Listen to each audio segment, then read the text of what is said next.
Hi, ఇవాళ షార్ట్లో CPC exam రాసే వాళ్ళకి ఒక రియల్గా ఎలా ఫస్ట్ అటెంప్ట్లో క్రాక్ చేయాలో చిన్న టిప్స్ ఇస్తాను, వినేయండి. ఓకేనా? సిపిసి రాసే వాళ్ళకి ఇది షార్ట్ కంపల్సరీ షేర్ చేయండి. ఓకేనా?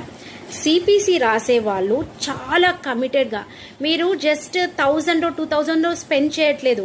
ఆ ఫైర్ మీలో ఉండాలి. మనము ఇంత ఖర్చు పెట్టాము ఎడ్యుకేషన్ మీద, అంటే సర్టిఫికేషన్ మీద, ఇంత టోటల్ ఎంత కాస్ట్ అవుతుంది తెలుసా?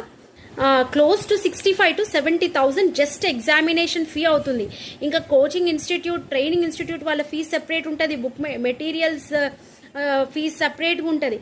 Just think how much you are investing in to the అది మీరు దృష్టిలో పెట్టుకుంటే, ఏదైనా ఫ్రీగా ఇచ్చేస్తే ఫ్రీగా వస్తుందంటే మనం డెఫినెట్గా అటెన్షన్ పే చేయం.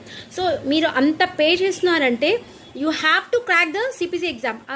మీరు ఆ కమిట్మెంట్ తోటి స్టడీ చేయండి. అది ఆన్లైన్ ట్రైనింగ్ అయినా ఆఫ్లైన్ ట్రైనింగ్ అయినా మీరు ట్రైనింగ్ తీసుకుంటే దట్ డజంట్ మ్యాటర్. మీరు ఫస్ట్ అక్కడే స్టాప్ అవ్వకండి. ఆన్లైన్ ట్రైనింగ్ బెటరా, ఆఫ్లైన్ ట్రైనింగ్ బెటరా అని నన్ను అడగద్దు. ఓకేనా? ఏదైనా తీసుకోండి, ఆన్లైన్ అయినా ఆఫ్లైన్ అయినా ఫరక్ పడదు. మీరు చాలా కమిట్మెంట్ తోటి ఆ ఫైర్ మనం ఇన్వెస్ట్ చేస్తున్నాం, మనం కంపల్సరీ ఎందుకు పాస్ అవ్వాలి అని చెప్పి మీరు ప్రిపేర్ అవ్వాలి. ఫస్ట్ మాక్ టెస్ట్ రాసేటప్పుడు డెఫినెట్గా ఒక కామెంట్ చేశారు, 20 క్వశ్చన్సే పట్టింది నాకు, 4 hours 20 క్వశ్చన్స్కే టైం అయిపోయింది, ఇంకా మిగతా క్వశ్చన్స్ 80 క్వశ్చన్స్ ఎట్లా చేయాలి మేడం అని అడుగుతున్నారు. ఓకేనా? ఎవరైనా స్టార్టింగ్ ప్రిపేర్ అయ్యి మాక్ టెస్ట్ రాస్తున్నప్పుడు ఫస్ట్ మాక్ టెస్ట్ 20 అవుతాయి. ఓకేనా? అంటే నేను యావరేజ్ వాళ్ళ గురించి మాట్లాడుతున్నాను, not like very intelligent people and not slow learners. Okay, మీడియంగా ఉంటారు కదా నాలాగా, అట్లాంటి వాళ్ళ గురించి మాట్లాడుతున్నాను.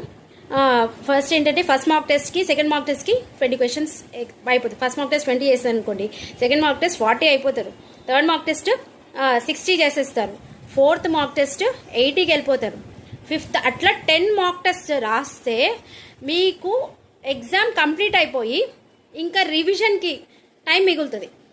రివిజన్ చేసినా కూడా ఇంకా టైం మిగులుతుంది. 1 time రివిజన్ అయిపోయాక 2 times టైం మిగిలిపోతుంది. నేను చెప్తున్నాను కాన్ఫిడెంట్గా, మాక్ టెస్ట్ టైం మేనేజ్మెంట్ అనేది మీకు కంపల్సరీ చేయాలన్నమాట. ఆ మాక్ టెస్ట్ ప్రాక్టీస్ వల్ల అది ఎట్లా ఉండాలంటే, మీరు ఫైనల్ సిపిసి నేను అటెంప్ట్ చేస్తున్నా అని చెప్పి మీ రూమ్ డోర్స్ అన్ని షట్ డౌన్ చేసి ఎవరిని డిస్టర్బ్ చేయొద్దని చెప్పండి. ఫ్యామిలీ మెంబర్స్ని కానీ ఫ్రెండ్స్ని కానీ ఫోన్ సైలెంట్లో పెట్టేసుకొని నేను రియల్ సిపిసి రాస్తున్నా అని చెప్పినట్టు మీరు మాక్ టెస్ట్ రాయాలి. ఓకేనా? ఇంకా సినిమాలు, షికార్లు ఇవన్నీ బంద్ చేయండి. మీరు సిపిసి క్రాక్ చేయాలి అంతే. ఇది మీ లైఫ్. ఓకేనా? All the best.